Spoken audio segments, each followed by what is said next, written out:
بسم الله الرحمن الرحيم إذا السماء انشقت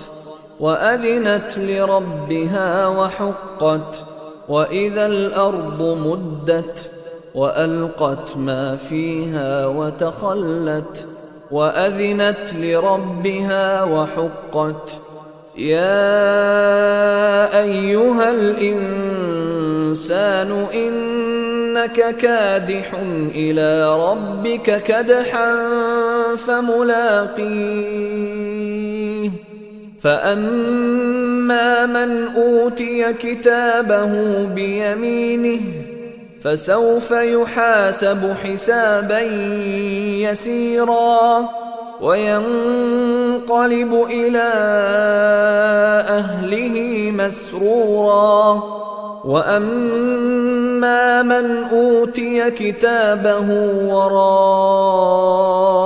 ظهره فسوف يدعو ثبورا ويصلى سعيرا إنه كان في أهله مسرورا إنه ظن أن لن يحور بلى إن ربه كان به بصيرا فلا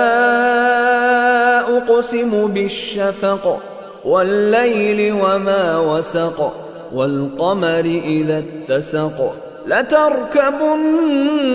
طبقا عن طبق فما لهم لا يؤمنون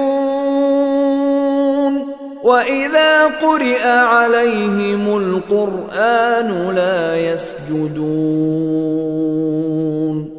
بل الذين كفروا يكذبون والله أعلم بما يوعون فبشرهم بعذاب أليم إلا الذين